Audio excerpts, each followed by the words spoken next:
기회가 있을 때마다 늘 저에게 이러저러한 좋은 이야기거리와 이 정보들을 메일로 보내주셔서 아주 큰 도움을 주신 우리 김웅길 장로님께서 저에게 이메일로 보내주신 그런 이야기입니다. 한 며느리와 시어머니가 주고받은 편지 내용입니다. 아버님, 어머님 보세요. 저희들은 당신들의 기쁨조가 아닙니다. 나이 들면 외로워야 맞죠. 그리고 그 외로움을 견딜 줄 아는 사람이 성숙한 사람이고요. 자식과 손자와 며느리에게서 인생의 위안이나 기쁨이나 안전을 구하지 마시고 외로움은 친구들이랑 달래시거나 취미생활로 달래세요. 죽을 땐 누구나 혼자입니다. 그 나이엔 외로움을 품을 줄 아는 사람이 사람다운 사람이고 나이 들어서 젊은이같이 살려 하는 게 어리석은 겁니다. 마음 많은 청춘이고 어쩌고 이런 어리석은 말씀 좀 하지 마세요. 나이 들어서 마음이 청춘이면 주책 바가지인 겁니다.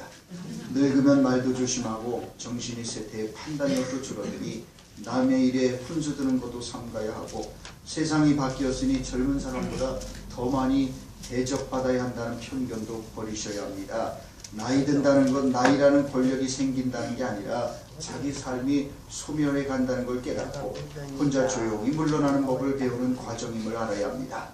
그리고 전화를 몇 개월에 한 번을 하든 1년에 한 번을 하든 아니면 영영 하지 않아도 그것이 뭐가 그리 중요하세요. 그것 가지고 우리 애들 아빠 이제 그만 괴롭히세요. 마지막으로 이번 설날에 승은이랑 병훈이 데리고 몰디브로 여행 가니까 우리 내려가지 못해요. 그렇게 하시고 10만원 어머니 통장으로 입금해 놨으니 찾아 쓰세요. 그런데 이 똑똑하고 잘난 며느리의 제가 좀 비속어는 아닌데 어쨌든 이 싸가지 없는 편지에 싸가지가 이게 비속어는 아닙니다. 사실 이게 순수 우리말입니다. 아지가 새끼라는 뜻이에요. 싹은 새는 아지에서 송아지, 망아지 할 때 아지 송아지를 일단 소새끼라고 그러지 않잖아요. 송아지라고 그러니까. 그래서 이게 순수한 우리말입니다. 그러니까 사실 제가 이게 비속어로 하는 건 아닙니다. 어쨌든 그러나 이 싸가지 없는 편지에 시어머니가 뭐라고 답장했는지 아십니까? 고맙다 며느라. 형편도 어려울 텐데 이렇게 큰 돈 10만 원씩이나 보내주고 이번 설에 내려오면 이번에 선산 판 거 90억 하고 토지보상 받은 60억 합해서 3남매에게 똑같이 나눠주려고 했는데 바쁘면 할 수 없지 뭐 어쩌겠냐. 둘째하고 막내딸에게 반반씩 갈라주면 받아. 내가 살면 얼마나 살겠냐. 그리 알도록 해라. 그리고 여행이나 잘 다녀와라. 그리고 제사는 이 애미가 모시마. 이렇게 답장을 했답니다. 여러분 이 시어머니의 편지를 받은 그 잘나고 똑똑한 며느리의 심정이 어땠을까요? 아주 고소하지 않습니까? 멀리 보지 못하고 그저 눈앞에 자기 이익만 보고 챙기다가 더 큰 것을 잃어버리는 어리석음을 생각하게 해줍니다. 그래요. 그들이 얼마나 그런 귀한 축복의 통로인지를 보지 못하기 때문에 그 불러온 복을 오히려 스스로 걷어차는 그런 어리석음이 있습니다. 자, 그런 까닭에 우리들의 인생에 있어서 아무리 강조해도 지나침이 없는 것 가운데 하나는 우리가 실상을 보는 눈입니다. 이스라엘 사람들은 그래서 눈을 아인이라는 단어로 아인이라고 부릅니다. 그런데 이 아인이라는 이 단어에는 눈이라는 뜻 말고도 다른 뜻도 들어있습니다. 그것은 바로 샘 또는 원천이라는 그런 의미입니다. 자, 결국 우리가 눈으로 본다는 것이 곧 우리들의 인생의 샘이 되고 그것이 우리들의 인생의 원천이 된다는 그런 의미를 갖는 것이요. 그러므로 어떻게 보느냐 하는 것만큼 중요한 것이 없습니다. 우리가 어떻게 보느냐에 따라서 그것이 우리들의 인생의 샘이 되고 우리들의 인생의 원천이 되기 때문입니다. 자, 우리는 누구나 보는 것 이상으로 살 수 없습니다. 보는 만큼만 살아갈 수 있습니다. 그러므로 우리가 아무리 변화를 원한다 할지라도 우리들의 이 보는 시각이 바뀌지 않으면 우리는 결코 변할 수 없습니다. 새로워질 수가 없습니다. 사물을 보는 눈이 달라질 때 우리가 보는 사물 또한 달라지게 되는 것입니다. 이성적인 눈이 아니라 믿음의 눈으로 바라볼 때 비로소 우리는 영적인 일을 영적인 것으로 식별할 수 있게 되는 겁니다. 피상적인 것을 넘어서 본질의 세계를 그리고 실상의 세계를 볼 수 있게 되는 것입니다. 그래서 믿음의 눈을 뜨게 되었을 때 우리는 이 세상이 온통 하나님의 암으로 가득 차 있는 곳이라는 사실을 깨닫게 되는 겁니다. 우리들의 생이 하나님의 신비 속에 있다는 것을 우리가 깨닫게 되는 겁니다. 자, 그래서 우리는 정말 눈을 뜨게 될 때 이 새로운 세계, 본질적인 세계, 영원한 세계를 보게 되는 겁니다. 그리고 그 영원한 세계, 그 본질적인 세계에 눈을 뜬 사람은 그 새로운 세계에 눈을 뜨기 이전과 똑같은 삶을 살아갈 수가 없는 겁니다. 다른 삶을 살아갈 수밖에 없는 거죠. 왜냐하면 사물을 보는 시각이, 눈이 달라지면 이 세상 사물 모든 것도 다 달라지게 마련인 거예요. 그래서 수많은 우리의 믿음의 선조들이 순교를 해도 괜찮았고, 그 영원한 세계에 눈을 떴고, 그 본질적인 세계, 이 아래에 거짓된 세상이 아니라 저 위에 참된 세계에 눈을 뜬 까닭에 이 세상을 초래화치 버리고, 그렇게 이 세상에서 나그네로, 그래서 우리가 히브리서 11장에 나오는 믿음의 전당, 믿음의 영웅들을 보면 세상을, 정말 세상에 있는 것들을 갖다가 그저 그렇게 정말 버리고 그렇게 영원한 본향을 향해서 그렇게 갈 수 있었던 거죠. 그런 까닭에 주님께서는 오늘 본문 말씀 23절을 통하여 너희가 보는 것을 보는 눈은 복이 있도다, 그렇게 말씀합니다. 여러분, 참된 복이란 믿음의 눈, 은혜의 눈을 뜨는 것이라고 말씀하는 겁니다. 말을 타고 다메섹으로 질주하던 사울은 그 누구보다도 스스로 본다라고 하는 이 자부심에 가득 찼던 사람이었습니다. 그래서 그는 그리스도인들을 식별해서 잡아들이고 감옥에 집어넣고 심지어는 스데반 집사를 순교하게 만드는 장본인이었습니다.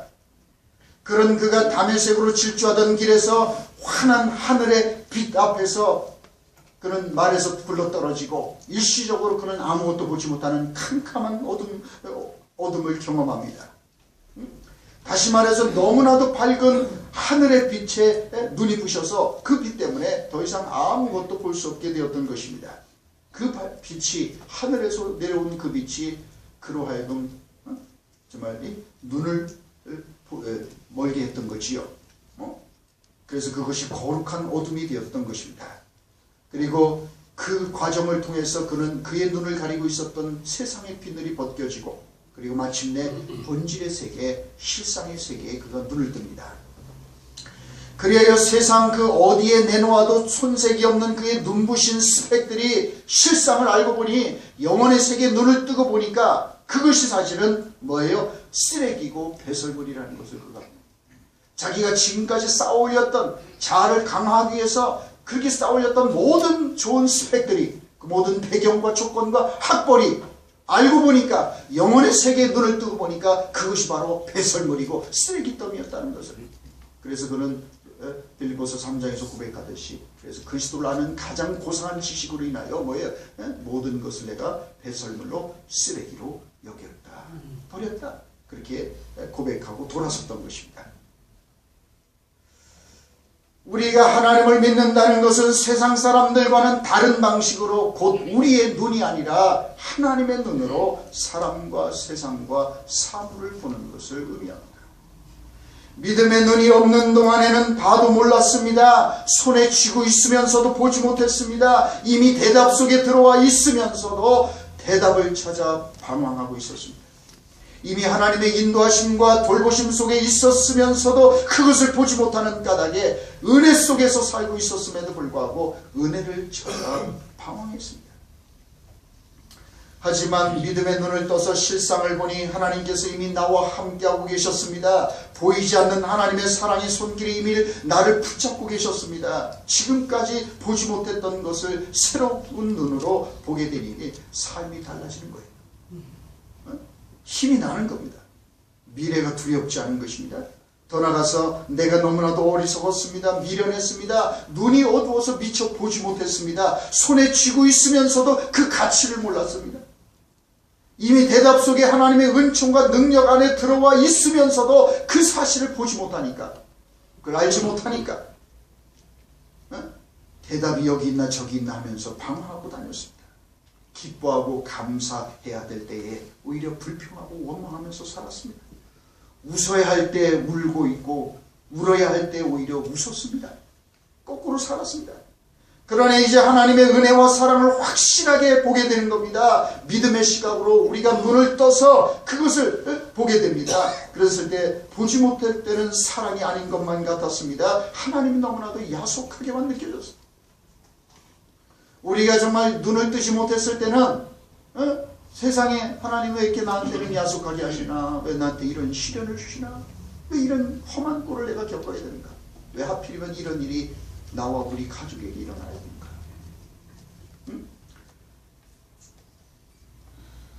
그래서 우리가 믿음의 시각으로 보지 못할 때는 하나님이 정말 사랑의 하나님이라는 게 믿어지지 않고 마음에 와닿지가 않았어요. 하나님 어떻게 나한테 이렇게 하실 수 있나. 그런데 보는 시각이 달라지니까 사랑이 아닌 것 같이 보였던 것이 사실은 사랑이었음을 깨닫게 되는 겁니다. 모든 것 속에 하나님의 사랑의 손길이 들어있다는 것을 깨닫게 되는 거예요. 그래서 우리가 눈을 뜨면 보는 시각이 달라지면 세상이 어느 날 흑백 필름 같은 것이 총천연색으로 바뀌는 거예요. 아름답고 인생이 아름답고, 그래서 모든 게 감사한 거예요. 이것도 사랑이고 저것도 사랑이고 사랑이 아닌 것이 없게 되는 거예요. 그렇습니다. 그래서 우리가 겪는 시련과 고난과 실패와 질병의 사건들도 내가 눈을 뜨고 보면 내가 더 위험해지고 더 나빠지는 것을 막아주시기 위해서 하나님께서 넘어지게 하셨고 실패하게 하셨고 병들게도 하셨다는 사실을 깨닫게 되는 거예요. 실패도 질병도 넘어짐도 하나님의 변장된 축복으로 바뀌는 거예요. 우리가 눈을 뜨는 순간 그때는 정말 이게 완전히 사물이 달라지는 거예요. 보는 눈이 달라지면 보여지는 사물 또한 삶도 달라지는 거지요. 눈을 떠서 실상의 세계를 보니까 표면적인 상황이나 형편이나 조건에 휘둘리지 않습니다. 그래서 고난과 시련 가운데서도 기뻐하고 감사할 수 있습니다. 그래서 바울과 실라는 그렇게 기절할 정도로 매를 맞고 감옥에 들어가서도 어땠습니까? 기뻐서 감사하며 찬송을 부르지 않았습니다. 영혼의 세계 하나님 나라에 눈을 떴기 때문에 그 나라를 위해서 고난을 당하고 그 나라 때문에 감옥에 오고 그 나라 때문에 그 영광스러운 그 하나님의 고난에, 그 십자가에 남은 고난에 자신들도 끼워줬다는 것, 그 고난에 동참할 수 있는 기회를 주셨다는 것, 그거에 참여할 수 있었다. 그래서 오히려 그들은 감사하고 찬양. 그냥 볼 때는 억울하고 매맞을 짓을 하지 않았고 죄를 짓지도 않았는데 억울한 일이고 감옥 오는 거, 매 맞고 말이죠. 이 수난을 겪는 거, 그것도 그렇게 옳은 일 하다가 선한 일 하다가 왜 이런 일을 당하는가. 어떻게 보면 정말 믿음의 눈을 뜨지 못할 때는 그것이 저주받은 것처럼 보이고 재앙처럼 보였지만은, 그러나 영혼의 세계에 눈을 뜬 이들에게 볼 때는 매 맞는 것도 축복이고 감옥에 들어가는 것도 감사고 실패하는 것도 은총으로 바뀌는 거예요. 그런 까닭에 주님은 오늘 본문 23절에서 너희가 보는 것을 보는 눈은 복이 있도다, 그를 말씀합니다. 이걸 볼 수 있는 이 눈을 가지고 살아가는 사람, 그 사람에게는 우리의 신선스러운 삶도 축제가 되는 거예요. 우리들의 삶의 모든 편린들이 다 하나님의 은총이 되고, 그리고 하나님의 사랑의 손길이 들어있지 않은 것이 하나도 없게 되는 거예요. 그러니까 그의 삶 자체가 성소가 되는 것이요. 우리의 실패도 어려움도 고난도 시련도 다 하나님을 만나는 성소가 되는 것입니다. 주님은 제자들에게 엄청난 부자가 되게 해주겠다고 약속한 적 없습니다. 장수와 만사 형통은 더더욱 아닙니다. 하지만 주님께서는 영원한 생명을 주겠노라고 약속하셨습니다. 너희를 나 있는 곳에 있게 하겠다. 영원한 나라를 내가 너희들에게 주겠다. 가장 행복한 사람은 그래서 하나님 나라의 영혼에 눈을 뜬 사람입니다. 하나님 나라의 권세에 소속된 사람입니다. 그 이름이 그래서 생명책에 기록된 사람. 자, 그래서 17절부터 20절까지 말씀을 보십시오. 70인이 기뻐하며 돌아와 이르되 주여 주의 이름이면 귀신들도 우리에게 항복하더이다. 예수께서 이르시되 사탄이 하늘로부터 번개같이 떨어진 걸 내가 보았노라. 내가 너에게 뱀과 전갈을 밟으며 원수의 모든 능력을 제할 권능을 주었으니 너희를 해칠 자가 결코 없으리라. 그러나 귀신들이 너에게 항복하는 것으로 기뻐하지 말고 너희 이름이 하늘에 기록된 것으로 기뻐하라 하시니라. 주님은 확대된 제자단인 70명의 제자들을 둘씩 짝지어서 이스라엘 여러 도시와 촌락에 보내셨습니다. 그들은 예수님보다 앞서가며 병자들을 치유해주고 귀신들을 내어쫓고 하나님 나라가 가까웠음을 전하라는 소명을 받았습니다. 파견된 예수님의 제자들은 새로운 세상을 보았습니다. 주님의 이름으로 나간 그들의 앞에서 정말 하나님 나라가 선포되고 하나님 나라가 받아들여지는 역사가 일어났고, 그리고 사람들이 예수님을 구주로 영접하는 곳에서 지금까지 보지 못했던 전혀 새로운 세상이 열리는 것을 그들은 감격적으로 경험했습니다. 하나님 나라가 그들 앞에 현재 진행형으로 역사하고 있음을 두 눈으로 똑똑하게 확인하고 돌아올 수 있었던 것입니다. 권세 있는 주님의 이름으로 명하니 귀신들이 쫓겨나는 것을 그들이 보았습니다. 그렇게 온몸으로 하나님 나라가 이미 여기에 역사하고 있다는 것을 두 눈으로 목격하고 돌아오는 까닭에 그들은 감격에 겨워 어찌할 바를 몰랐습니다. 그게 17절부터 20절까지 말씀. 그들이 감격해서 70인이 기뻐하며 돌아와 주여 우리가 주의 이름으로 가서 정말 주님 명한 대로 했더니 이런 놀라운 역사들이 일어났습니다. 자, 그런 그들에게, 그래서 그런 자기들 앞에 새로운 세계가, 지금까지는 가려져 있었던 놀라운 이 세계가 펼쳐지는 것을 보고 감격에 겨워 어쩔 줄 몰라고 돌아온 이 제자들에게 주님께서 뭐라고 말씀하셨다고요? 20절을 다시 보십시오. 20절에서 뭐라고 말씀했습니까? 귀신들이 너희에게 항복하는 것으로 기뻐하지 말고 너희 이름이 하늘에 기록된 것으로 기뻐하라. 정말로 니들이 기뻐할 것을, 니들 통해서 무슨 세상을 깜짝 놀라게 할 만한 권능이 나가고 세상에게 아주 9시 뉴스에 나올 만한 굉장한 일들을 한 그런 게 아니라 정말로 니들이 더 기뻐해야 될 일, 그것은 너희들의 이름이 보이지 않는 영원한 생명책에 기록된 것, 그게 더 기뻐할 것이다. 우리는 눈에 보이는 그럴듯하고 화려한 것에 더 마음과 시선을 빼앗기곤 합니다. 귀신들이 항복하고 쫓겨나가는 것은 눈에 확 띕니다. 시선을 끌고 자극적입니다. 반면에 이름이 하늘의 생명책이 기록된 것은 눈에 보이지 않습니다. 표시도 나지 않습니다. 그래서 사람들은 눈에 띄는 것을 좋아합니다. 실상의 세계보다는 표면적인 것에 더 마음을 빼앗기고 삽니다. 밖으로 드러난 것을 더 중요시 여깁니다. 현대인들이 성공이라고 여기는 것은 크고 화려하고 숫자가 많은 것입니다. 겉으로 드러난 것이 성공의 가장 중요한 척도라고 그렇게 여깁니다. 그래서 사람들은 눈에 보이는 외면적인 것에 초점을 맞추고자 합니다. 그러나 주님은 귀신들이 항복하는 능력보다, 바깥으로 드러나는 놀라운 능력보다, 그 자극적이고 그런 시선을 끄는 것보다 너의 이름이 하늘에 기록된 은혜가 훨씬 더 기뻐해야 될 일이라고 말씀하는 거예요. 눈에 보이는 것은 다 시시한 것들입니다. 다 지나가는 것들입니다. 정말로 중요한 것은 눈에 보이지 않는 영혼이기 때문입니다. 그래서 주님은 계속해서 21절 말씀을 통해서 뭐라고 말씀하십니까?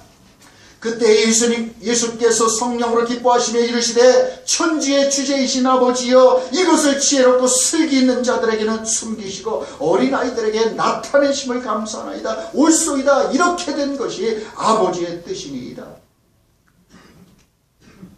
그렇다면 왜 지혜롭고 슬기 있는 자들에게는 하늘의 진리가 숨겨진 것일까요? 똑똑하다고 자부하는 사람들, 잘났다고 자부하는 사람들, 바리새인들과 서기관들과 율법학자 같은 사람들, 자기들의 생각과 이론과 주장과 의로 가득 차 있었습니다. 자기들의 생각과 의견과 주장으로 가득 차 있고, 그래서 스스로 본다고 하고 스스로 안다고 자부하는 이 사람들에게는 그래서 하나님 나라가 보이지 않고 하나님의 말씀이 들리지 않습니다. 그래서 이 안다고 하는 것이 병이 될 때가 참 많습니다.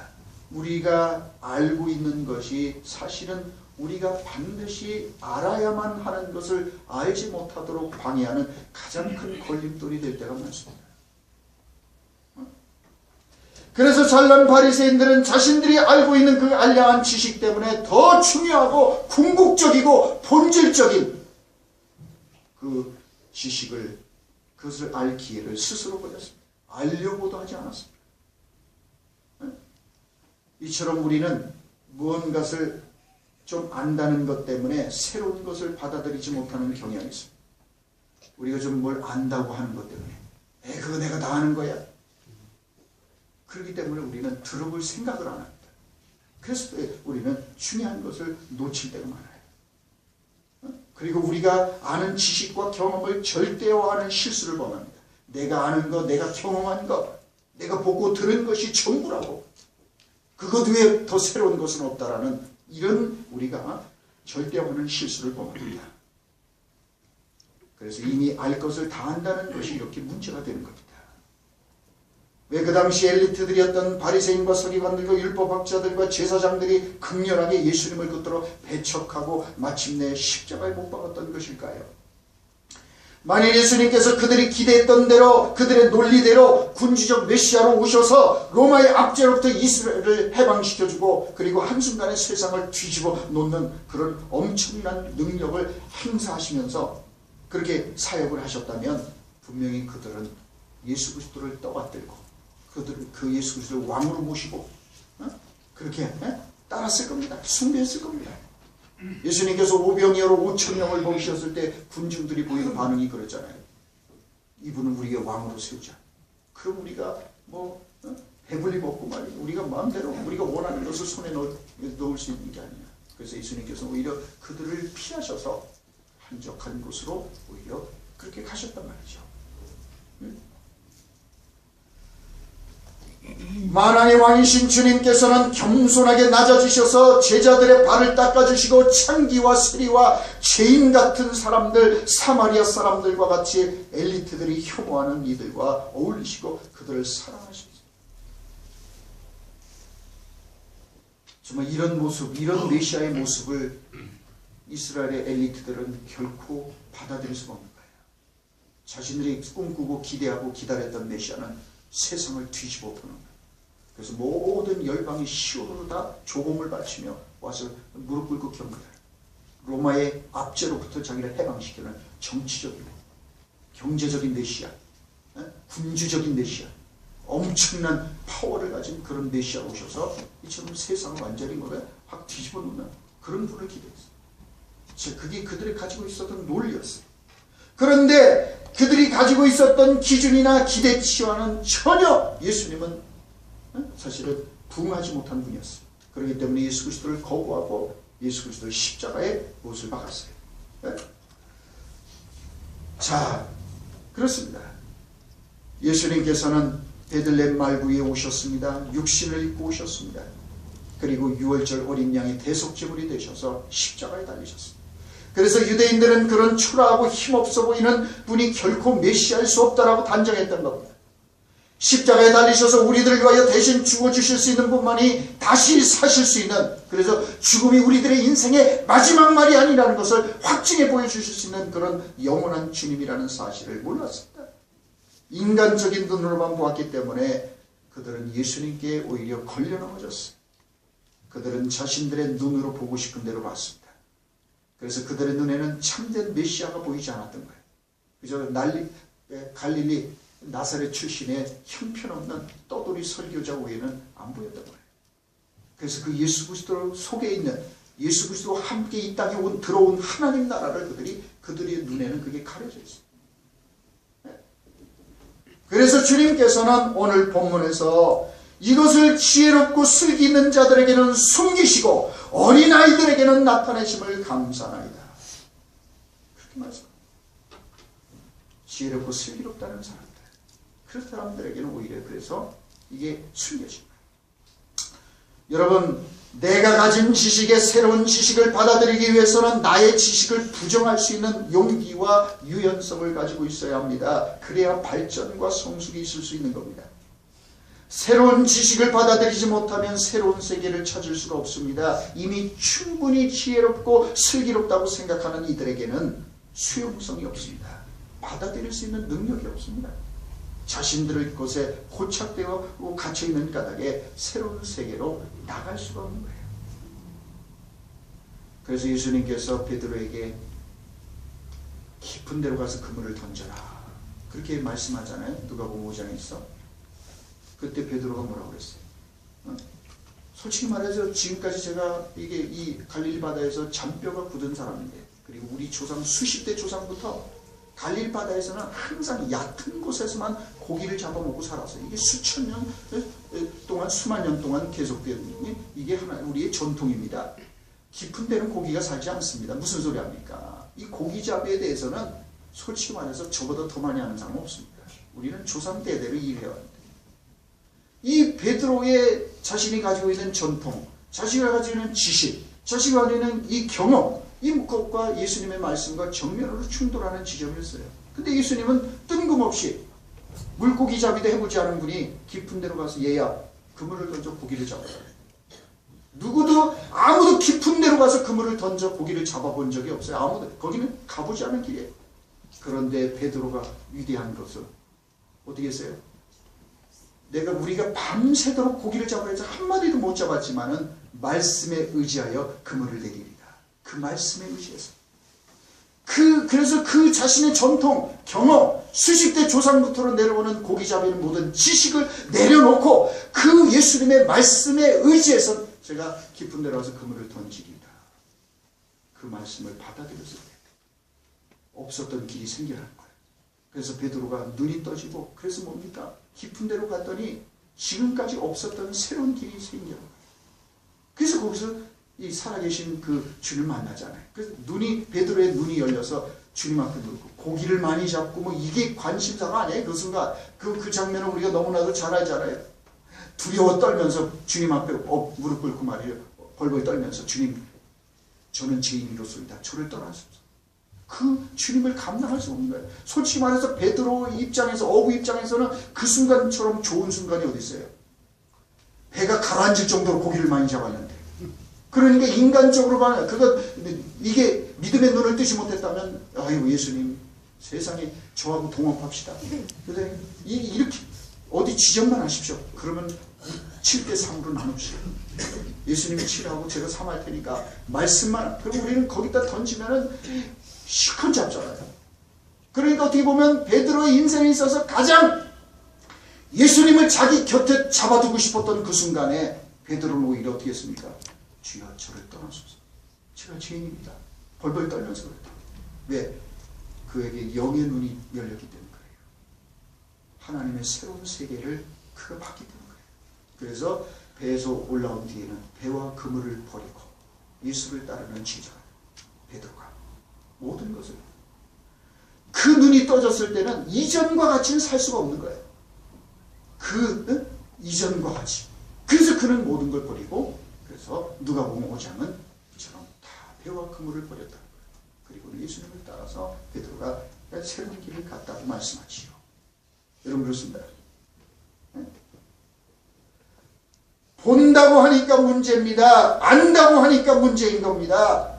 모르는 사람, 그래서 배우고 싶어하는 사람에게는 가르쳐 줄 수가 있습니다. 하지만 모르면서도 안다고 자부하는 사람들을 가르칠 수 있는 방법은 없습니다. 자고 있는 사람만 흔들어 깨워줄 수가 있습니다.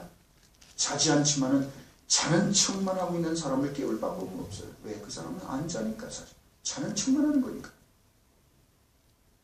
병들어서 아파 죽겠다고 하는 사람만 의사가 고쳐줄 수 있습니다. 병들었음에도 불구하고 아무 문제가 없다고 하는 사람을 치료해줄 방법은 없습니다.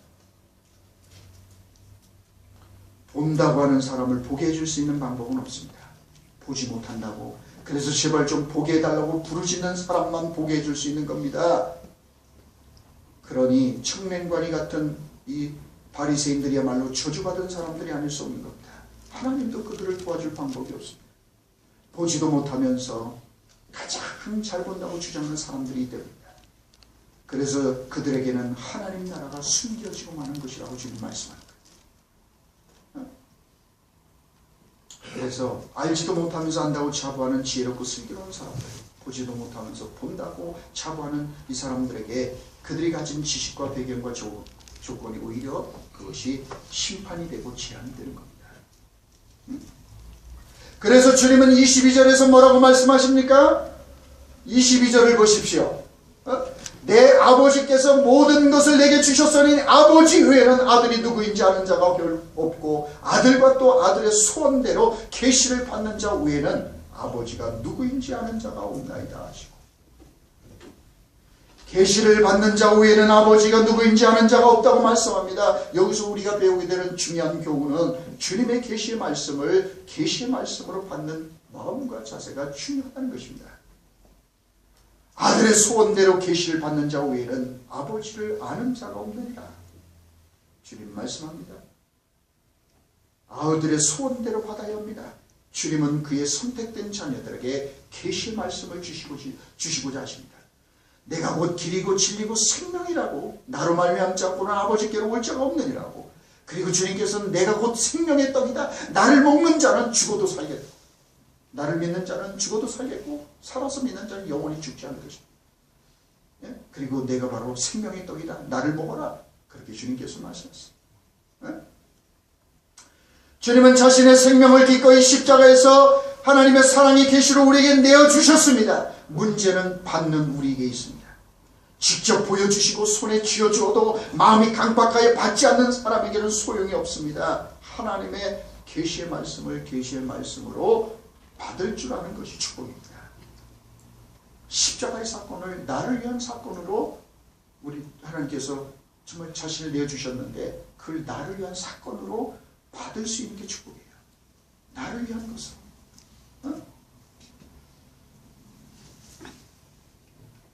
자, 사람은 들리는 대로 듣는 존재가 결코 아닙니다. 듣고 싶은 대로 듣는 존재입니다. 보이는 대로 보는 존재가 아닙니다. 보고 싶은 대로 봅니다. 자기가 보고 싶은 것만 골라서 봅니다. 선택적 지각을 하는 그런 존재입니다. 그렇기 때문에 사실을 사실대로 볼 수 없는, 실상을 보지 못하는, 자기가 보고 싶은 대로 보고 자기가 보고 싶은 것만 보기 때문에, 그렇기 때문에 부분만 보고 전체를 보지 못하고 피상적인 것만 보고 그거 넘어 있는 진정한 본질, 영원한 것을 보지 못하고 놓치는 까닭에 우리들의 인생이 헛다리를 짚다가 끝날 수 있는 거지요. 자, 그래서 주님께서는 오늘 22절에서 말씀하는 거예요. 계시를 받는 자 외에는 하나님 나라를 알 수도 없고 볼 수도 없다.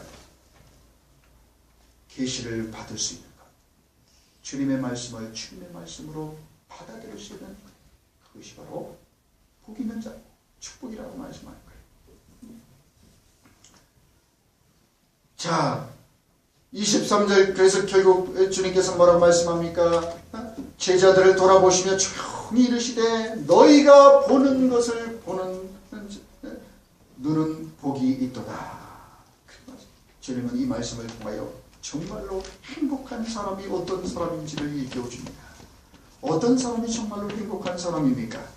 수백억짜리 호화저택에 사는 사람입니까? 권력의 정상에 앉아서 세상을 후려하고 있는 사람입니까? 주님은 우리에게 말씀합니다. 너희가 보는 것을 보는 눈을 가지고 있는 사람이 정말 행복한 사람이다. 예수님께서는 산상수훈을 말씀하시면서 마태복음 5장 8절에서 말씀하십니다. 마음이 청결한 자, 마음이 깨끗한 자가 복이 있나니 그가 하나님을 볼 것이요. 그러면서 팔복을 말씀하셨어요. 네? 여러분 그렇습니다. 네? 진정한 행복, 진정한 축복은 하나님 나라를 보는 거예요. 이 피상적이고 지나가는 세상, 이 세상의 유통기한이 얼마나 될까요? 우리들의 인생의 유통기한이 얼마나 될까요? 눈에 보이는 이것을 넘어서 저 영원한 세계를 볼 수 있고 본질적인 것에 눈을 떠서 그래서 한 번밖에 없는 인생을 참 사람으로 살아갈 수 있는 그런 눈을 가지고 사는 이가 정말 행복한 사람이다. 너희가 보는 것을 보는 눈은 복이 있도다 라고 주님께서 말씀합니다. 지금까지 어느 누구도 보지 못하고 듣지도 못한 새 세상이 지금 여기에 와 있다는 겁니다. 그러나 그것은 아무의 눈에나 보이는 것이 아닙니다. 그것을 볼 수 있는 눈을 가진 사람에게.